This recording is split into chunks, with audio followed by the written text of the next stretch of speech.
Betul, Pak. Jadi kami dengan 7 CU yang ada dalam satu wilayah itu adalah satu unit pelayanan kami di daerah Bekasi itu. Kami punya bunga yang paling rendah. Bahkan kami punya bunga satu produk yang bunganya di bawah KUR. Karena kami memang ingin membantu teman-teman usaha UMKM untuk mendapatkan akses modal yang mudah dan murah. Gitu. Ini sedang kami kembangkan selama 2 tahun setelah kami mengevaluasi diri, kemudian merefleksikan diri tentang misi jati kami adalah membantu mereka yang miskin, berkekurangan begitu. Akhirnya kami menganggap bahwa ada satu produk khusus yang kami harus ciptakan agar bisa diakses mereka dengan mudah, dengan risiko yang rendah. Karena faktanya anggota kami juga banyak yang jadi korban pinjol, Pak. Dan itu saya kira terjadi di semua CU. Gitu. Oleh karena itu kami harus menjaga anggota kami supaya tidak tertarik ke sana, kemudian kami menciptakan produk yang tidak besar, 10 juta, bisa dipinjam sampai 2 tahun, kemudian bunganya di bawah KUR 5,5%.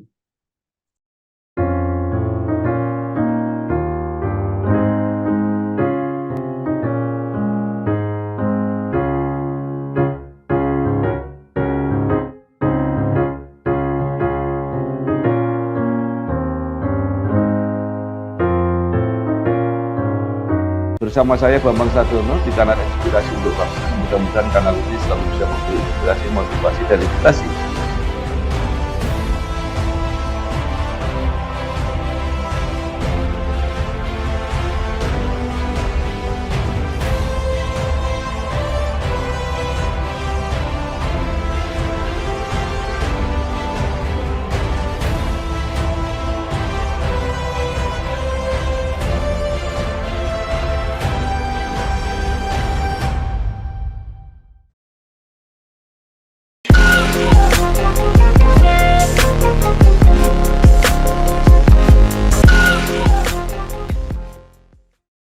Assalamualaikum warahmatullahi wabarakatuh. Salam sejahtera untuk kita semua.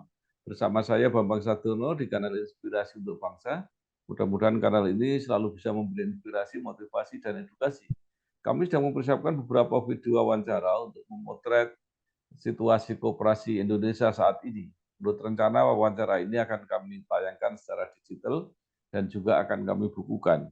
Saya sekarang sudah bersama dengan salah seorang tokoh pegiat koperasi, yaitu Bapak Hermawan Budi Susetyo SSI.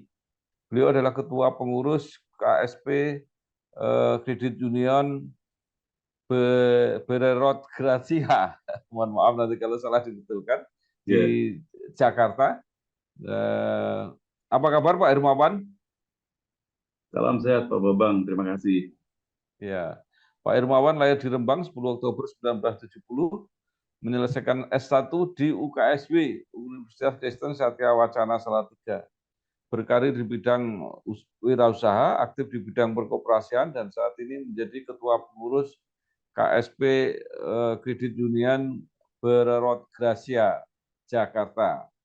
Nah, mungkin Pak Hermawan bisa bercerita perjalanan karirnya selama ini di bidang perkoperasian hingga posisinya saat ini. Silakan Pak Hermawan.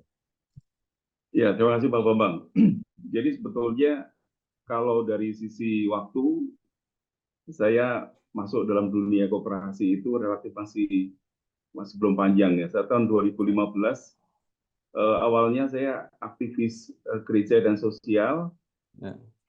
Pada tahun 2015, kemudian saya mendengar namanya Kredit Union. Kemudian coba saya mendaftar menjadi anggota, dan sejak tahun 2015 mulai aktif terlibat gerakan Kredit Union, dari mulai jadi anggota, kemudian menjadi komite. Kalau di CUBG itu, di Bererot Gracia itu ada struktural begitu Pak. Kemudian saya masuk dalam komite. Kemudian 3 tahun yang lalu saya mendaftar menjadi pengurus dan menjadi sekretaris pengurus. Kemudian tahun kemarin saya terpilih menjadi ketua. Jadi belum cukup panjang, Pak, perjalanan saya menjadi aktivis koperasi.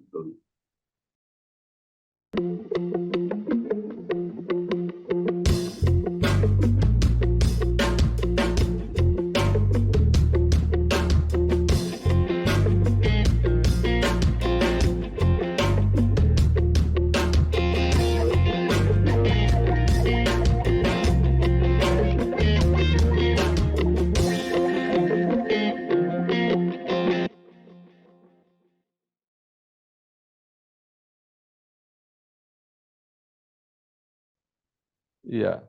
Nah, eh, mungkin bisa diceritakan Pak, walaupun Bapak belum panjang, mungkin mendapat informasi ya mengenai perjalanan KSP eh, CUBG Ya, Jakarta ini sejak awal sampai sekarang itu eh, seperti apa capaian-capaiannya? ya kalau CUBG ini eh, lahir secara resmi itu di tahun 2006. Hmm. Kemudian mendapatkan apa status hukum oleh negara itu tahun 2027. Tetapi sebelum pada tahun 2006 itu ada banyak peristiwa yang melatar belakangi Ya. lahirnya CUBG. Inisiasi dari koperasi ini sebetulnya berawal dari apa namanya dari karyawan KWI, Hmm.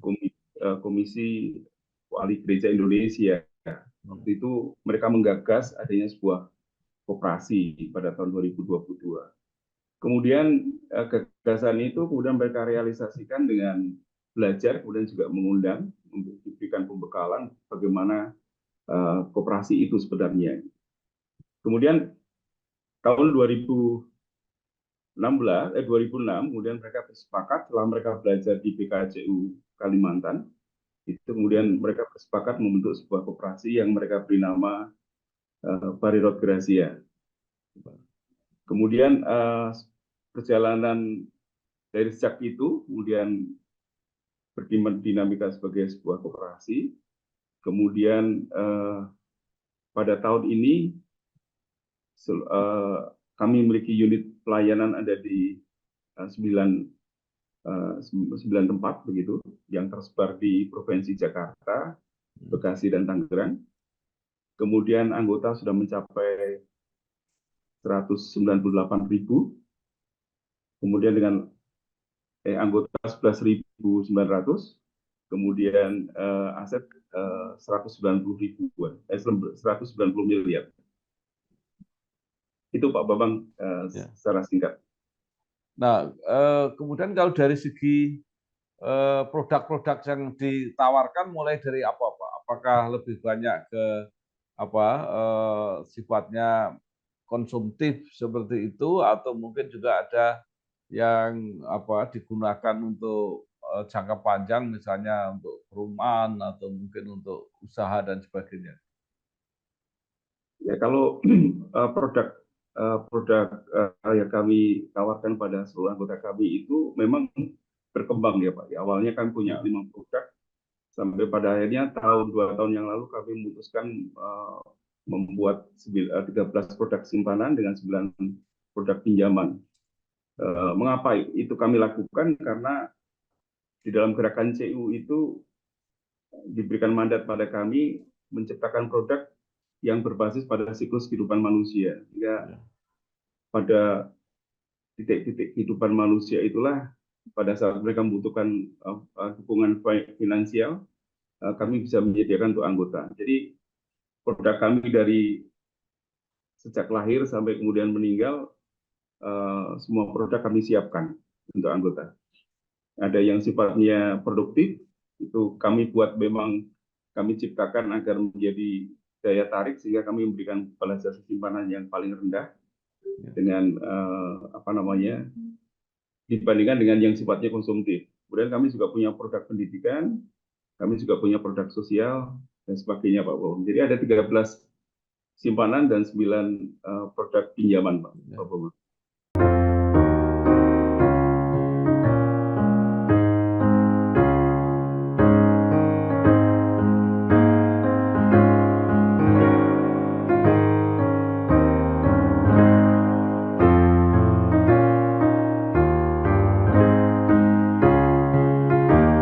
Ya. Nah, koperasi ini kan bekerja dengan apa ya pasar terbuka yang di situ sudah ada koperasi-koperasi lain, mungkin ada Ya, lembaga kredit lain, bahkan ada perbankan. ya. Eh, Bagaimana orang masih bisa memilih kredit union ini, Pak? Jadi kredit union memang berbeda dengan koperasi pada umumnya Pak Bapak. Ya. Jadi kalau di koperasi-koperasi lain sepanjang kami tahu mereka lebih menekankan pada aspek simpan dan pinjam saja. Ya. Tetapi kalau kredit union tidak hanya simpan dan pinjam, tetapi kredit union juga melakukan pendampingan terhadap anggota, terutama pada usaha-usaha produktif. Ada mandat untuk memberikan pendidikan. Jadi kami punya modul pendidikan sampai 33 modul pendidikan. Yang itu semuanya kami berikan pada anggota dan para aktivis. Ya. Jadi kami tidak hanya berhenti di simpan pinjam, Pak. Oleh karena itu, Ya. anggota kami rata-rata merasa terbantu pada saat mereka sudah mengakses pinjaman, mereka tetap didampingi untuk mengembangkan usahanya. Walaupun memang di kota besar agak berbeda dengan CU di daerah, kota besar memang tantangannya lebih rumit, Pak Bambang, karena beragamnya produk usaha anggota yang dibutuhkan pendampingan yang memang selain kreatif, memang butuh kapasitas pendamping yang mumpuni begitu dengan banyak sektor usaha begitu. Tetapi kami lakukan secara konsisten dari sejak tahun 2018. Alhamdulillah, puji Tuhan, sampai hari ini anggota kami bertumbuh keanggotaannya. Baik. Nah, bagi mereka dengan banyaknya produk itu, Pak ya, jadi kemudian juga banyaknya fasilitas yang bisa dinikmati oleh para anggota itu, apakah bukan berarti mereka juga menyisihkan apakah namanya simpanan atau apa yang jauh lebih banyak. Artinya bahwa mereka membayar lebih mahal karena ada tambahan-tambahan benefit itu, Pak.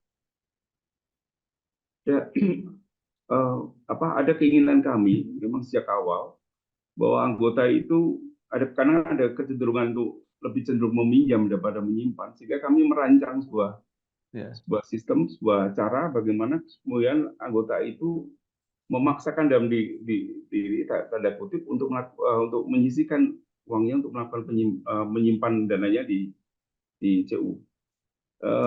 Karena yang terjadi kemudian kami dalam 13 simpanan itu memang kami ajarkan pada anggota karena sifatnya pinjaman itu padanan, Pak Bambang. Jadi misalnya seseorang yang ingin mengakses pinjaman sepeda motor, maka kami wajibkan mereka untuk menyisihkan dana dalam bentuk simpanan itu 20% dari total kebutuhannya itu dalam bentuk simpanan. Sehingga mereka bisa merancang, 2 tahun lagi anak saya sekolah membutuhkan motor. Sehingga orang tuanya sudah merancang itu dengan menyimpan uangnya di simpanan sepeda motor. Kemudian kalau anak saya besok mau kuliah membutuhkan dana sekian juta, sejak 5 tahun, 6 tahun sesuai dengan kemampuan mereka mulai melakukan penyimpanan untuk kebutuhan sekolah anaknya. Jadi kami mendidik anggota kami bukan sekedar meminjam, tetapi juga harus mampu mengelola keuangannya untuk menyimpan. Kami di setiap anggota, Pak Bambang, kami wajibkan untuk ikut literasi keuangan. Kami wajibkan anggota. Jadi anggota kemudian memahami tata kelola keuangan keluarga yang baik, tata kelola usaha yang baik. Jadi mereka bisa memilah apa yang menjadi kebutuhan, apa ini kebutuhan, apakah ini hanya keinginan. Jadi mereka sudah mulai bisa membedakan itu, Pak.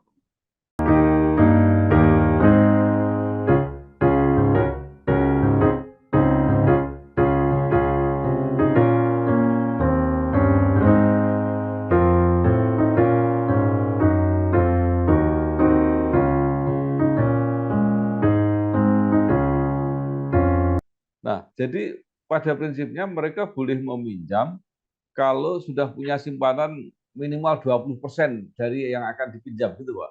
Iya, betul, Pak Bang. Jadi mereka merancang sendiri sesuai kebutuhan mereka. Saya ingin membeli rumah misalnya, mereka harus merancang sejak awal memang menyisihkan dananya, menyimpan itu sehingga memenuhi syarat untuk mengajukan pinjaman rumah, kapling tanah, begitu, Pak, mobil, gitu. Baik, walaupun mereka sudah mempunyai simpanan 20% untuk meminjam yang menjadi 100% itu apa dibutuhkan apa Pak? Semacam jaminan-jaminan seperti itu atau seperti apa? Ya, sepanjang simpanan mereka mencukupi, Pak Bambang, karena kadang mereka menyimpan lebih dari 20%. Hmm, Pada saat selisih antara total pinjaman dengan risiko tidak melebihi angka-angka tertentu, kemudian mereka tidak perlu menambahkan jaminan. Jaminan itu bersifat tambahan saja, Pak Bambang. ya. Tapi kalau memang mereka hanya baru bisa menyisihkan 20%, sepanjang kemudian pinjamannya melebihi dari angka tertentu, kemudian kami minta untuk menyertakan jaminan. Begitu, Pak Bambang. Iya. Lalu kemudian cara mengukur kemampuan mereka untuk Ya, mengembalikan seperti kami apa, Pak? ada metodologi 5C, Pak Bambang, yang Eh, sekarang sedang dikembangkan oleh Asisium jadi 6C. oke. Jadi kami melihat 5 aspek itu, karakter, kolateral, gitu ya, kemudian kemudian apa namanya kapasitas to pay. Ada 5 indikator yang kami pakai untuk menilai. Ya. Oleh ada tim kredit khusus, gitu di tingkat kantor pusat ada tim khusus, gitu yang berjenjang sifatnya. Kemudian dilakukan analisa 5C. Setelah Ya. dinilai dalam analisa 5C kemudian layak untuk diberikan pinjaman, kita berikan pinjaman.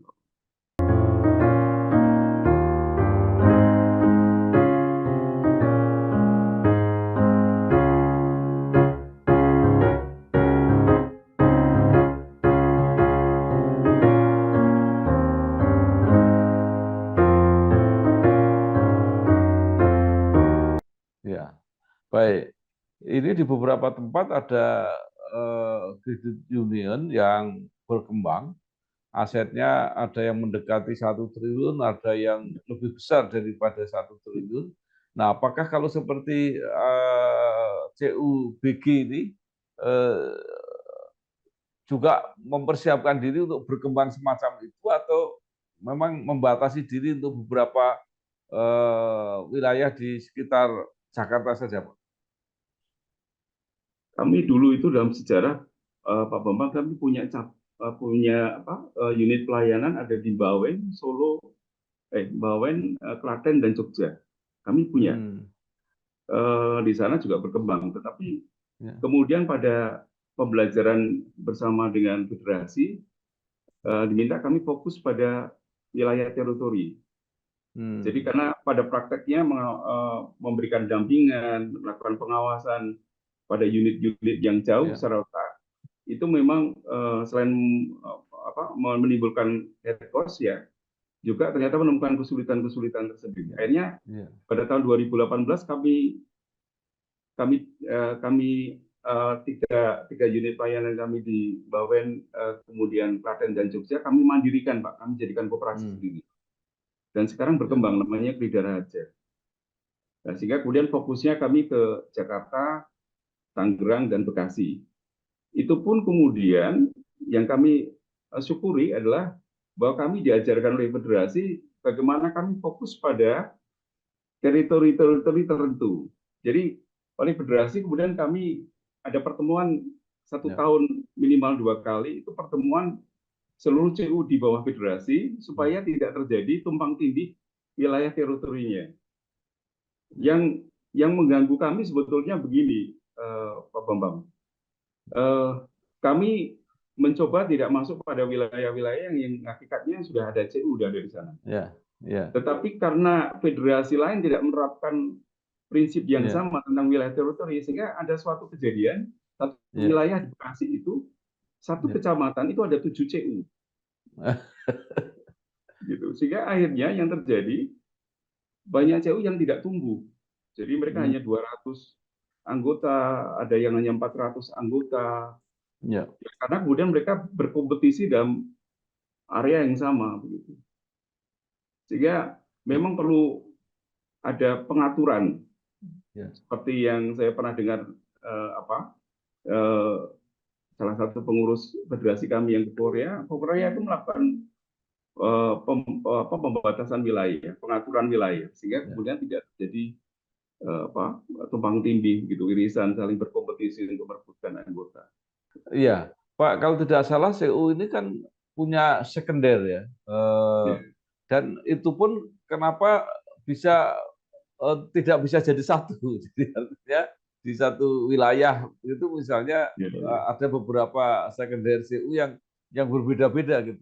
Apakah tidak mungkin? Apalagi kalau tadi dikatakan payungnya itu adalah komunitas gereja misalnya, supaya itu tadi tidak menimbulkan apa ya, mungkin persaingan atau mungkin komunikasi Hmm. yang tidak sehat. Kalau saya pribadi rindu itu, Pak Bambang. Ya, Jadi supaya tidak terbelah-belah, terpisah-pisah, satu ya, federasi aja cukup begitu ya. ya, Misalnya CU dengan 3,5 juta anggota CU yang ada seluruh Indonesia itu bisa bergabung dalam satu federasi, tidak harus membuat federasi-federasi lain begitu. ya, Apa namanya, menjadi kekuatan ekonomi yang cukup besar. Karena ya, bagi saya fakta hari ini dengan munculnya banyak federasi itu mau diakui atau tidak terjadi persaingan ada di sana. ya, Ya sehingga kemudian eh, secara konsolidasi tidak terjadi begitu. ya, Saya akhirnya kita kan memilih Pak Bambang di Jakarta saja paling tidak sekunder itu kan ada dua yang saya tahu, Bandung ada ya, sendiri, kemudian saya tahu Banten ada sendiri gitu. Tapi pada akhirnya kan mana sekunder yang ya, kemudian memberikan apa pendampingan yang baik buat kita, dan kebetulan kami kemudian memilih Federasi Puskop Cina yang ya, kami pilih ya, walaupun ada di Kalimantan, ya. tapi dari aspek pendidikan pendampingan itu bagi kami cukup cukup baik gitu, sehingga kami memilih untuk ikut Federasi Puskop Cina.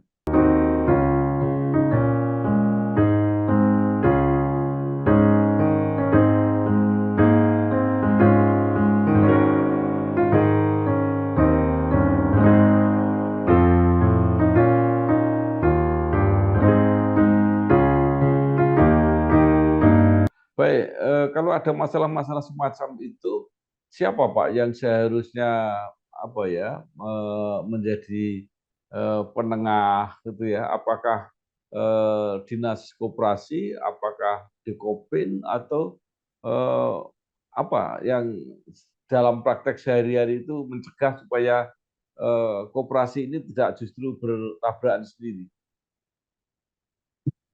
Kalau saya sih berharap kementerian terlibat di sini ya. Jadi tidak hanya kalau nanti saya jujur Pak Bambang tidak terlalu paham tentang Ya, apa Dipkopin segala, saya tidak terlalu paham sehingga saya ya, tidak tahu peran mereka ada di mana. Tapi sungguh kami dalam pengembangan CU itu menjadi terhambat gitu. Pada saat kami kemudian sudah eksis di satu daerah, kemudian tiba-tiba CU lain masuk gitu dan apa memberikan apa ya mempromosikan tentang CU-nya itu dengan ugal-ugalan begitu. Jadi hmm, menjual sesuatu yang memang dibutuhkan, misalnya tiba-tiba dia datang kemudian udah jadi anggota langsung dapat pinjaman 5 juta. hmm.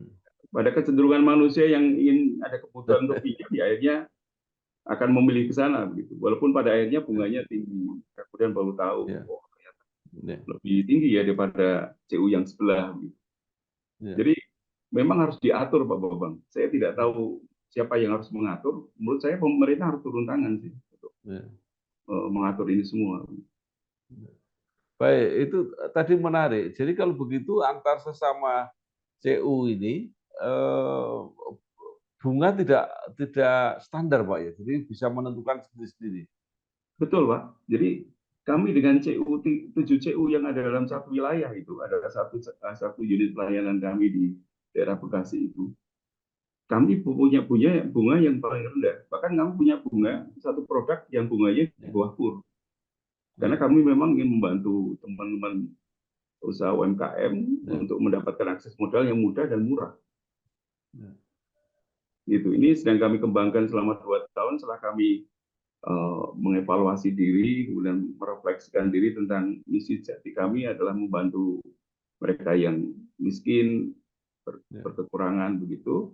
ya, Akhirnya kami menganggap bahwa ada satu produk khusus yang kami harus ciptakan agar bisa diakses mereka dengan mudah, dengan risiko yang rendah. Karena faktanya anggota kami juga banyak yang jadi korban pinjol, Pak. Dan itu saya kira eh, terjadi di semua CU. Gitu. Oleh karena itu kami ya, harus menjaga anggota kami supaya tidak tertarik ke sana, kemudian kami menciptakan produk yang tidak besar, 10 juta, bisa dipinjam sampai 2 tahun, kemudian bunganya di bawah KUR 5,5%. Nah, bunga lebih murah, tetapi mereka kenapa memilih yang lain, Pak? Termasuk memilih pinjol yang akhirnya bunganya sangat tinggi katanya. Karena prosesnya di pinjol itu kan mudah, kemudian cepat. Ya. Pak. Yang kami terkejut begini, Pak Bang, ini sharing. Saya ada kawan yang kebetulan sekarang menjadi pengurus, dia berlatar belakang pernah di bank, di salah satu BPR begitu. Dia bercerita bahwa pinjol-pinjol itu rata-rata itu berbadan hukumnya koperasi. Dan kemudian dia tidak punya modal. Dia bekerja sama dengan bank untuk menyediakan modal, sehingga mereka mendapatkan profit tinggi, menetapkan bunga tinggi untuk mendapatkan profit. Ini yang buat saya, wah ternyata lebih parah itu. Oleh karena itu, upaya pemerintah sekarang melakukan pemilahan koperasi berdasarkan closed loop dan open loop itu menjadi tepat menurut saya.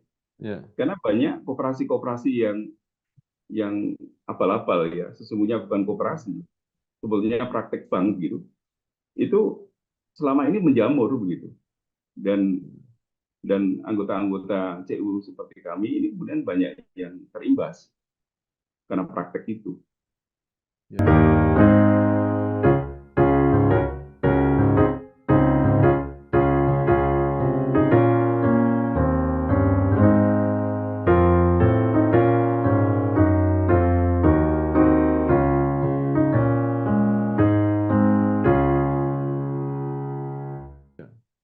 Nah, sekarang pertanyaannya, apa yang bisa dilakukan pemerintah untuk melindungi yang benar-benar koperasi itu dan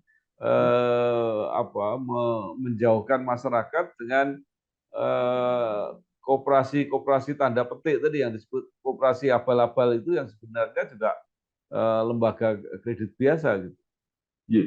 Jadi pemerintah setelah undang-undang PPSK ya yang waktu itu dirancang oleh Kementerian Keuangan waktu itu, kemudian menjadi sebuah RUU. Waktu itu kan koperasi dipaksa masuk dalam salah satu bab yang akan diatur di sana. Kemudian teman-teman gerakan koperasi kemudian melakukan demo besar-besaran waktu itu, meminta agar koperasi tidak dimasukkan dalam undang-undang itu. Dan kemudian berhasil, kemudian dengan satu syarat bahwa Kementerian Koperasi harus membuat suatu regulasi yang pada ujungnya memisahkan antara koperasi yang betul-betul koperasi dengan yang bukan koperasi. Kemudian lahirnya Permenkop 8 tahun 2003. Permenkop 8 tahun 2003 itu, dan kemudian ada program tahun 2000, kemudian di dalam Permenkop itu kemudian pemerintah ingin memisahkan antara koperasi yang bersifat closed loop dan open loop. Kalau closed loop itu koperasi-koperasi yang modalnya dari anggota dan dipinjam hanya untuk anggota. Sementara yang open loop itu adalah koperasi-koperasi yang sumber modalnya bisa dari luar dan yang meminjam bisa dari bukan anggota. Dan nanti secara pengawasan akan dipisah, Pak Bambang. Jadi yang closed loop itu oleh kementerian, yang open loop itu oleh OJK. Dan ini proses ini sedang berjalan. Tanggal 20 Agustus, kenapa kemarin saya ke Surabaya, Pak Bambang? Karena kami ada BIMTEK di sana untuk proses closed loop. Karena nanti tanggal 20 Agustus ini menjadi batas akhir. Setelah itu nanti pemerintah akan melakukan proses uji petik untuk memastikan apakah koperasi ini betul closed loop atau open loop. Kemudian Januari itu akan diserahkan koperasi-koperasi yang memang closed loop, open loop itu akan diserahkan ke OJK. Prosesnya begitu, Pak Bambang. Jadi ini menurut saya proses yang memang perlu dilakukan pemerintah agar koperasi yang tadi abal-abal itu memang penanganannya oleh OJK bukan oleh kementerian. Baik, terakhir Pak Irmawan. Sebenarnya kan pemerintah gampang aja, kalau namanya koperasi pasti ada izinnya, ada izinnya dari koperasi dan mereka bisa diawasi. Tapi kenapa di dalam praktek seperti apa ya, tidak tertangani dengan baik gitu. Harus diakui Pak Bambang, karena jumlah koperasi yang begitu banyak dan kemudahan yang diberikan oleh kementerian untuk mendapatkan izin itu membuat, apalagi kemudian koperasi disamakan sebagai badan hukum, kemudian banyak orang kemudian membuat badan usahanya dalam bentuk koperasi. Padahal prakteknya mereka bukan koperasi. Kalau pengawasan oleh dinas maupun kementerian memang harus diakui sangat kurang. Seperti kami sendiri, waktu kami melakukan Penkes itu penilaian kesehatan itu inisiatif sendiri kami, bukan oleh kementerian. Ya. Jadi kementerian sendiri mungkin alokasi dana yang terbatas, sehingga mekanisme melakukan penilaian kesehatan koperasi itu tidak berjalan gitu. Ya. Dan kami tahun lalu kami itu dengan inisiatif kami sendiri. Gitu. Ya. Jadi Pak Bambang, saya juga berharap bahwa Kementerian Koperasi dalam konteks pembinaan itu bisa dilakukan secara lebih baik, karena kami jujur selama 18 tahun berdiri itu tidak terasa begitu bahwa kementerian itu hadir mendampingi kami dengan segala kesulitan-kesulitan yang kami hadapi. Kami dibiarkan untuk bertarung sendiri begitu. Dalam situasi persaingan ekonomi yang sedemikian ketat ya. Padahal fakta 83% anggota kami itu adalah menengah ke bawah. Baik, luar biasa perjuangannya. Terima kasih sekali Pak Hermawan Budi Sustio, SSI, Ketua Pengurus KSPCU Bererot Gracia, Jakarta. Ya.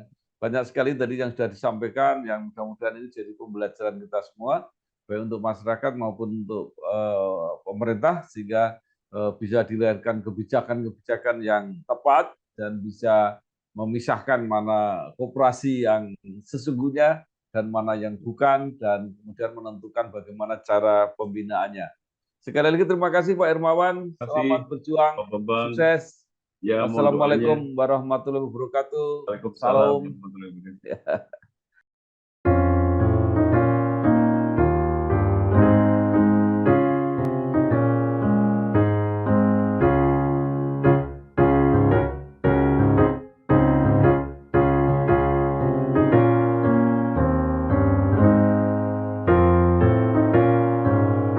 Bersama saya Bambang Sadiono di kanal Inspirasi untuk Bangsa. Mudah-mudahan kanal ini selalu bisa memberi inspirasi, motivasi, dan edukasi